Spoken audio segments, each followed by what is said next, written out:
ಬೆಂಗಳೂರಿನಲ್ಲಿ ಮಹಾಶಿವರಾತ್ರಿ ಸಂಭ್ರಮ. ಗಂಗಾವತಿ ಮಹಾಶಿವರಾತ್ರಿ ಅಂಗವಾಗಿ ನಗರದ ಈರಣ್ಣ ದೇವಸ್ಥಾನದಲ್ಲಿ ಭಕ್ತಿ ಭಾವದಿಂದ ವಿವಿಧ ಧಾರ್ಮಿಕ ಕಾರ್ಯಕ್ರಮಗಳು ಜರುಗಿದವು. ಬೆಳಗ್ಗೆಯಿಂದಲೇ ಭಕ್ತರು ದೇವಸ್ಥಾನಕ್ಕೆ ಆಗಮಿಸಿ ವಿಶೇಷ ಪೂಜೆ, ಅಭಿಷೇಕ ಹಾಗೂ ಶಿವನಾಮ ಸ್ಮರಣೆಗಳಲ್ಲಿ ಪಾಲ್ಗೊಂಡರು. ಈ ಸಂದರ್ಭದಲ್ಲಿ ಸಮಾಜ ಸೇವಕ ಹಾಗೂ ಇಡಿಗೇರ್ ಸಮಾಜದ ಮುಖಂಡರಾದ ಇ ಮಂಜುನಾಥ್ ಅವರು ದೇವಸ್ಥಾನಕ್ಕೆ ಆಗಮಿಸಿದ ಭಕ್ತಾದಿಗಳಿಗೆ ಪ್ರಸಾದ ವಿತರಣೆ ಕಾರ್ಯಕ್ರಮವನ್ನು ಹಮ್ಮಿಕೊಂಡಿದ್ದರು. ನೂರಾರು ಭಕ್ತರು ಕಾರ್ಯಕ್ರಮದಲ್ಲಿ ಭಾಗವಹಿಸಿ ಮಹಾಪ್ರಸಾದ ಸ್ವೀಕರಿಸಿದರು. ಕಾರ್ಯಕ್ರಮದಲ್ಲಿ ಶ್ರೀನಿವಾಸ್ ತಾಂದಳಿ, ಇ ಮಂಜುನಾಥ್ ಅವರ ಪುತ್ರ ವೆಂಕಟೇಶ್ ಇಡಿಗೇರ್ ಸೇರಿದಂತೆ ಕುಟುಂಬ ವರ್ಗದವರು ದೇವಸ್ಥಾನಕ್ಕೆ ಆಗಮಿಸಿ ದೇವರ ದರ್ಶನ ಪಡೆದು ಭಕ್ತರಿಗೆ ಶುಭಾಶಯ ಕೋರಿದರು. ಮಹಾಶಿವರಾತ್ರಿ ಪ್ರಯುಕ್ತ ದೇವಸ್ಥಾನವನ್ನ ಆಕರ್ಷಕವಾಗಿ ಅಲಂಕರಿಸಲಾಗಿದ್ದು ಭಕ್ತರಿಗಾಗಿ ವಿಶೇಷ ವ್ಯವಸ್ಥೆಗಳು ಮಾಡಲಾಗಿತ್ತು. ಸಮಸ್ತ ಭಕ್ತರು ಶಾಂತಿ ಮತ್ತು ಸೌಹಾರ್ದತೆಯೊಂದಿಗೆ ಹಬ್ಬವನ್ನ ಆಚರಿಸಿದರು.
ಪ್ರಸಾದ ಕೊಟ್ಟು ಭಕ್ತರಿಗೆ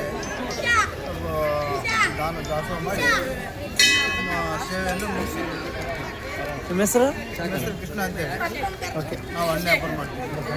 ಮಹಾಶಿವರಾತ್ರಿ ಪ್ರಯುಕ್ತ ಗಂಗಾವತಿದು ಈರಣ್ಣ ದೇವಸ್ಥಾನದಲ್ಲಿ ಕೊಪ್ಪಳ ಜಿಲ್ಲೆಯ ಗಂಗಾವತಿ ತಾಲೂಕಿನಲ್ಲಿರುವ ವಾರ್ಡ್ ನಂಬರ್ 7 ಇರ್ತಕ್ಕಂಥ ಮಹಾಶಿವರಾತ್ರಿಯ ಅಂಗವಾಗಿ ಪ್ರತಿ ವರ್ಷದಂತೆ 30 ಇಡೀ ಅರೆ ಸಮಾಜದ ಮುಖಂಡರಾಗಿರ್ತಕ್ಕಂಥ ಹಿರಿಯರ ಮಂಜುನಾಥರು ಇನ್ನೂ ಭಾಳ ಜನ ಸೇವೆ ಮಾಡ್ಕೊತ ಬರ್ತಾರೆ. ಪ್ರಸಾದ ಸಮಿತಿ ಬೆಳಗ್ಗೆ ಅಭಿಷೇಕದ ಕಾರ್ಯಕ್ರಮ ಎಲ್ಲ ಕಾರ್ಯಕ್ರಮವನ್ನು ಹಮ್ಮಿಕೊಳ್ಳಲಾಗಿದೆ.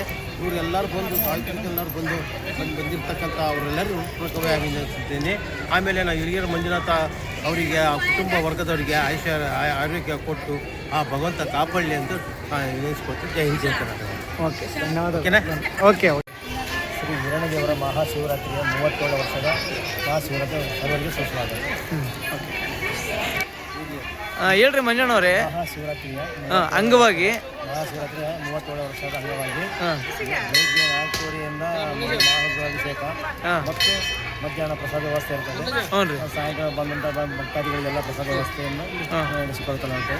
ಏನೇನು ಪ್ರಸಾದ ವ್ಯವಸ್ಥೆ ಮಾಡಿದಿರಿ? ಸತ್ಯನಾರಾಯಣ ಪ್ರಸಾದ ಮಾಡ್ತಾರೆ, ಆ ಥರ ಪ್ರಸಾದ ಮಾಡ್ತೀವಿ ಪ್ರತಿ ವರ್ಷದ. ಮತ್ತೆ ಏನೇನು ಕಾರ್ಯಕ್ರಮ ತಾವು ಎಲ್ಲ ಕುಟುಂಬದವ್ರು ಎಲ್ಲರೂ ಸೇರಿ ಮಾಡ್ತೀರಿ? ಈರಣ್ಣ ದೇವಸ್ಥಾನದಲ್ಲಿ ಎಷ್ಟನೇ ವರ್ಷ ಇದೆ ಎಲ್ಲ ವ್ಯವಸ್ಥೆ? 37ನೇ ವರ್ಷ. ಓಕೆ.